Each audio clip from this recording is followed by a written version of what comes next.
Tanah adalah hak dasar setiap orang. Namun seiring dengan pertumbuhan penduduk, kebutuhan ruang huni pun ikut meningkat, sehingga mengakibatkan keterbatasan tanah untuk masyarakat, serta kurang optimalnya pemanfaatan dan penggunaan ruang, mengakibatkan kebutuhan pada wilayah perkotaan tidak terpenuhi dan mampu menimbulkan kondisi lingkungan yang kumuh. Dibutuhkan kebijakan penataan pertanahan guna mendorong penyediaan hunian dan memaksimalkan pemanfaatan dan penggunaan tanah di ruang perkotaan. Salah satu kebijakan pertanahan tersebut adalah konsolidasi tanah. Menurut Permen ATR BPN nomor 12 tahun 2019, konsolidasi tanah adalah kebijakan penataan tanah untuk kepentingan umum dengan melibatkan partisipasi aktif masyarakat. Di Indonesia, KT sudah diterapkan sejak tahun 80-an. Sampai saat ini, penyelenggaraan KT telah dilakukan pada 1.145 lokasi di seluruh Indonesia. Dan dengan melihat perkembangan perkotaan saat ini, sudah saatnya konsolidasi tanah melakukan terobosan melalui konsolidasi tanah vertikal. Menurut Permen ATR BPN nomor 12 tahun 2019, KTV adalah pengembangan kawasan dan bangunan yang berorientasi vertikal, bertujuan untuk membangun perkotaan terintegrasi yang memanfaatkan ruang di atas tanah, juga memberikan konversi hak atas tanah untuk masyarakat. Adapun proses penyelenggaraan KTV meliputi perencanaan, pelaksanaan, pembangunan, dan pengawasan.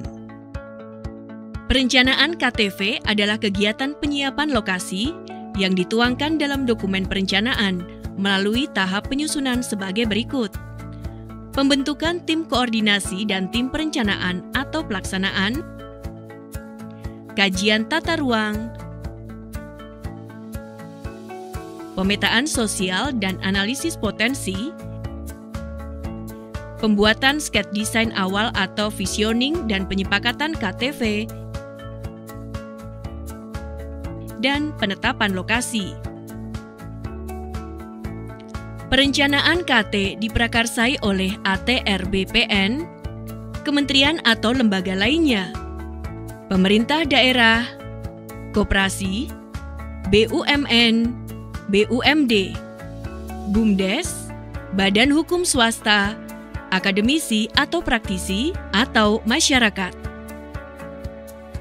Sumber pembiayaan KTV dapat dikolaborasikan dengan pihak swasta, APBN, APBD, partisipasi masyarakat, dan atau sumber pembiayaan lainnya yang sah. Pembiayaan pembangunan dalam KTV didasarkan pada kesepakatan antar pihak yang dituangkan dalam Akta Perjanjian Pembangunan. KTV dapat dilakukan melalui bentuk-bentuk kerjasama antara pemerintah, badan usaha, akademisi, praktisi kelompok masyarakat, dan pihak terkait lainnya. Setelah penerbitan SK penetapan lokasi, tim pelaksana bisa memulai tahap pelaksanaan yang meliputi pengumpulan data fisik, yuridis, dan penilaian objek KTV, penyusunan desain dan rencana aksi KTV, pelepasan hak atas tanah dan penegasan objek KTV, penerapan desain KTV atau staking out, dan penerbitan sertifikat hak atas tanah dan penyerahan sertifikat tanah bersama.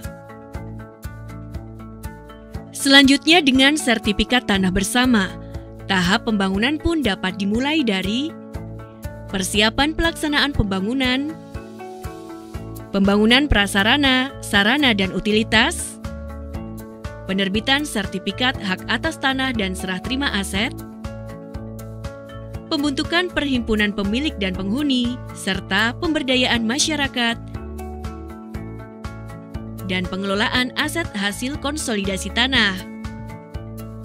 Agar penyelenggaraan KTV berjalan sesuai dengan peraturan perundangan, pengawasan pada seluruh kegiatan KTV akan dilaksanakan dalam 2 tahap, yaitu Pengawasan intra kegiatan KTV yang dimulai dari perencanaan sampai pembangunan KTV. Dan pengawasan pasca kegiatan KTV yang dilakukan setiap 5 tahun setelah pembangunan. Maka kesimpulannya, dengan pembangunan KTV akan ada banyak sekali manfaat yang bisa dirasakan oleh masyarakat dan pemerintah.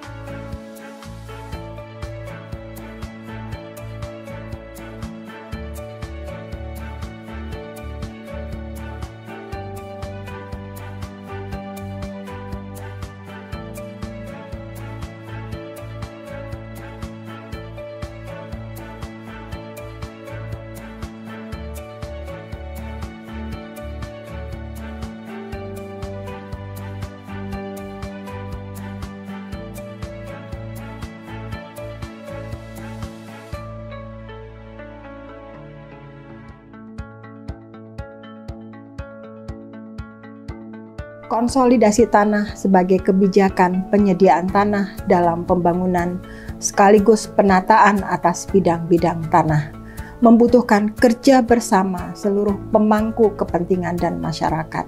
Kolaborasi dan sinergi dari berbagai pihak adalah kunci keberhasilan konsolidasi tanah di tengah masyarakat.